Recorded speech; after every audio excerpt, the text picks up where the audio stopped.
and welcome back to Dopes Customs. We're getting ready to fill a pipe full of sand, do some bending on it. We've already taped off the previous end, and we're getting ready to fill it up with water, so that way when we put the sand in there, it packs in nice and tight, and that way we can get a decent bend out of it. Howdy there. Well, we got a pipe full of water now, and we got a bucket full of wet sand, and what we're going to do is I'm going to scoop the sand off in here. And what you're going to see is the sand sinks. It's going to displace the water all the way to the point that it's entirely full of sand, and that's how you know that it's plumb full and there's no air pockets.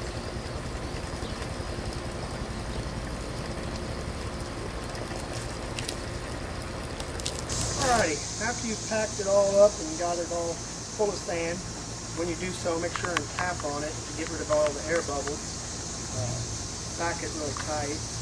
Also, another good idea when doing this is to make sure and ask the landlord if it's okay to do it.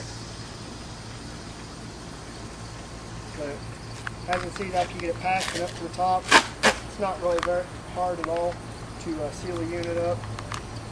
I know what you're thinking. Probably wondering how in the world this duct tape holds all that pressure in while we're bending it. And I honestly don't have an answer. I can't tell you why it don't pop the ends clean off this tape when we're bending it. I just know that it doesn't. So I'll finish taping this up here, and I'll take you in there to the pipe bender, and you can watch some more from there. Hello, welcome back to Dopes Custom. Today we're going to be doing some pipe bending with our cheap little Harbor Freight pipe bender that we've modified the die on. And basically what we're going to be doing is we've made our center mark for our bend that we want, and we're going to be bending that. And the important thing to remember is with this particular setup is the way this one bends.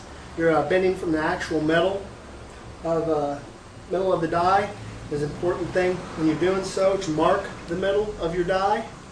And when you're doing that, you want to actually take the measurement for it so that you get dead center. All right.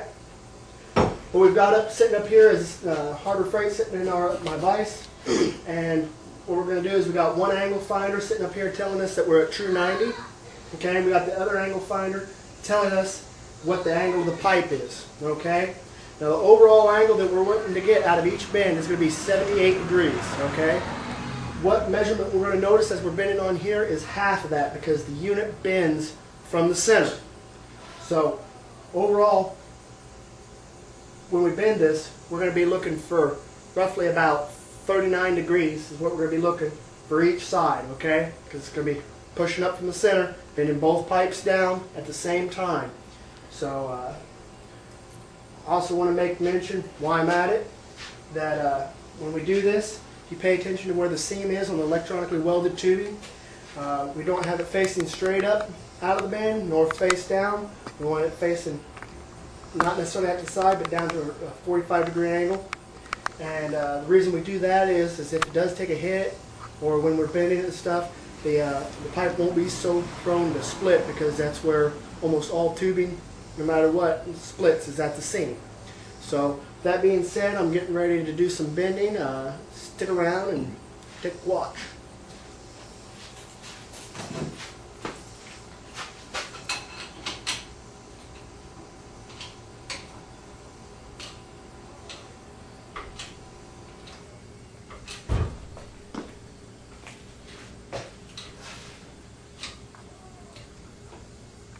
Alright, we've done some bending now, and we're pretty close to our angle.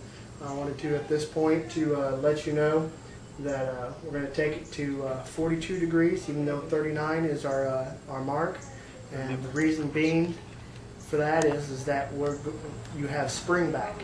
And we're going to bend it to 42 and then let it back, because we know from practice that it almost springs back about 2 degrees. So if you want to watch,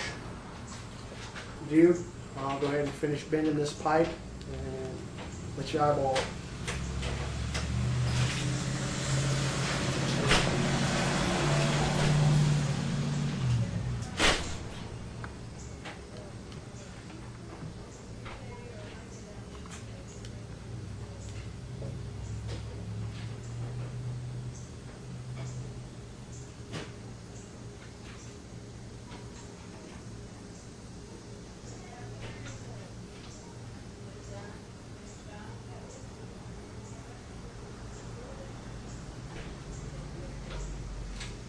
As you can see, we've achieved our bend that we're looking now. Getting ready to take the tension off. But before that, I'll take the top angle finder off and let you take a look at the bend across the top so that you can see that it's not flattened out like you would traditionally get.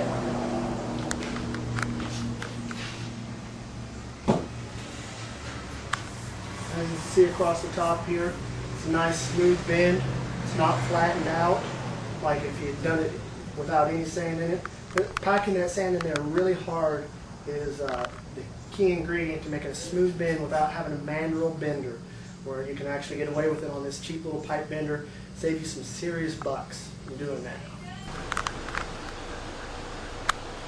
Alrighty, the whole concept behind having the two angle finders is that when we made our first bend, in order to make sure that they're both straight, parallel with each other, as opposed to being twisted, that basically so it's going to be straight when you put it on there, make your life a whole lot easier, and that way you'll get made a lot less fun of on the dunes when you take your sand rail out and it has crooked bends to it.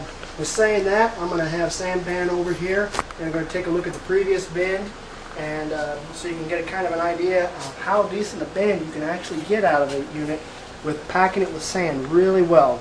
And it's so important, I cannot stress it enough, that you need to make sure that it is packed in there tight. Tap on the pipe, knock it down, get all the air bubbles out of it and everything. And like I say, we're doing this with like an $80 pipe bender, including all the dies. So you take that and a die grinder and you end up grinding it down so it'll fit your actual pipe. Grind it so it actually fits the pipe, or the tubing shall I say, and you get fantastic results.